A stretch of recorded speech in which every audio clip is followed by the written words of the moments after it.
जय गुरुदेव। प्रणाम सभी को। निरोग जीवन के महत्वपूर्ण सूत्र अध्याय 9। लास्ट टॉपिक में हमने पढ़ा कि धूम्रपान से विवेक की हानि हो जाती है। इसी श्रृंखला में आगे बढ़ते हैं। चरित्रहीनता की वृद्धि।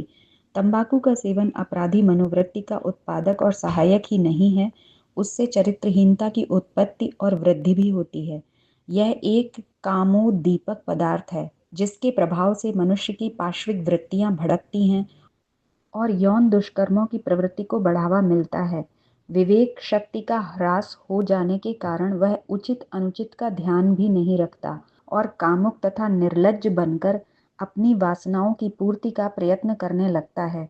ऐसे व्यक्ति नीति अनीति, सभ्यता असभ्यता, मान अपमान का ध्यान भुलाकर निंदनीय आचरण अपनाने लग जाते हैं और संसार में निंदा, घृणा, भर्त्सना के पात्र बनते हैं। ऐसे व्यक्ति विषय सुख को ही सब कुछ समझने लगते हैं और उनकी निगाह में नीति, सदाचार, धर्म का कोई मूल्य नहीं रह जाता है। वे ऐसे स्थान पर भी कुदृष्टि डालने लगते हैं जहां ऐसा दुष्कर्म लोक और परलोक को नष्ट करने वाला माना जाता है।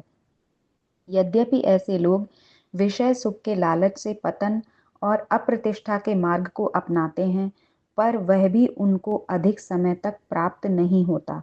तंबाकू के दूषित प्रभाव से काम शक्ति और वीर्यवाहिनी नाड़ियों पर बहुत बुरा प्रभाव पड़ता है और कुछ दिनों के पश्चात वे इस दृष्टि से सर्वथा निर्बल और अयोग्य हो जाते हैं। एक प्रसिद्ध डॉक्टर के कथनानुसार तंबाकू से वीर्य पतला पड़कर शीघ्र पतन की व्याधि पैदा हो जाती है और अंत में नपुंसकता भोगनी पड़ती है।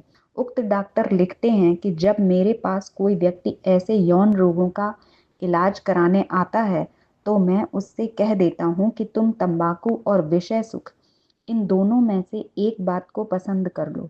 यदि तंबाकू का सेवन बंद न करोगे तो तुम्हारा वीर्य भंडार दिन भर दिन खाली होता जाएगा और कुछ ही दिनों में तुम्हारा शरीर बिल्कुल खोखला, निस्तेज और अशक्त हो जाएगा। इसका कारण यही है कि तंबाकू सेवन से अस्वाभाविक रूप से कामोत्तेजना पैदा होती है, जिससे वीर्य बहुत अधिक मात्रा में नष्ट होने लगता है और ओज शक्ति का नाश होकर मनुष्य निकम्मा हो जाता है। फिर चाहे उसकी वासना कितनी भी भड़कती रहे और वह अपने नीच प्रयत्नों में कहीं सफलता भी प्राप्त कर ले, पर उसकी आकांक्षा अपूर्ण ही बनी रहती है। इस प्रकार ऐसे व्यक्ति दोहरा संताप सहन करते हैं। वासना को जागृत करना और फिर उसका अपूर्ण रहना ही तो दुख का वास्तविक हेतु होता है।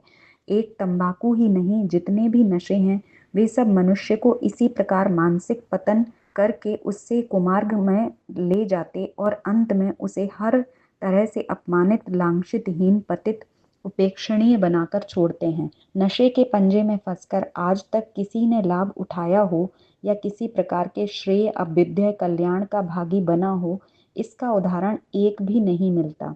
संसार में उन्नति और लाभ का मूल विवेक और बुद्धि को ही माना गया है। जब तक मनुष्य भले बुरे, उचित अनुचित का भेद नहीं कर सकता, तब तक वह साधन और अवसर पाने पर भी किसी प्रकार का लाभ नहीं उठा सकता। सुख और सफलता का आधार बुद्धिमत्ता, समयानुकूल निर्णय और मुस्तैदी से कर्तव्य पालन पर ही निर्भर है। पर तंबाकू तथा अन्य नशे इस सब गुणों का नाश करने वाले हैं। ये पुरुषार्थ, कार्यक्षमता, सहिष्णुता और संलग्नता जैसी सद्वृत्तियों को, जिनका होना प्रत्येक प्रकार की सफलता में आवश्यक माना जाता है, क्षीण करते चले जाते हैं। ऐसी अवस्था में यदि नशों के चुंगल में फंसे हुए व्यक्ति अपने मनोरथों की पूर्ति में असफल रहे, लाभ के स्थान में हानि उठावें और दिन पर दिन हीन और दुर्दशा युक्त हालत में पहुंचते जाएं, तो इसमें आश्चर्य की क्या बात है। तो आज के टॉपिक में हमें बताया गया कि तंबाकू के सेवन से चरित्रहीनता भी बढ़ती है और आपकी जीवन शक्ति भी नष्ट हो जाती है। उसके प्रभाव से शरीर में बहुत सारे रोग भी हो जाते हैं। तो आज के लिए इतना ही। जय गुरुदेव। प्रणाम।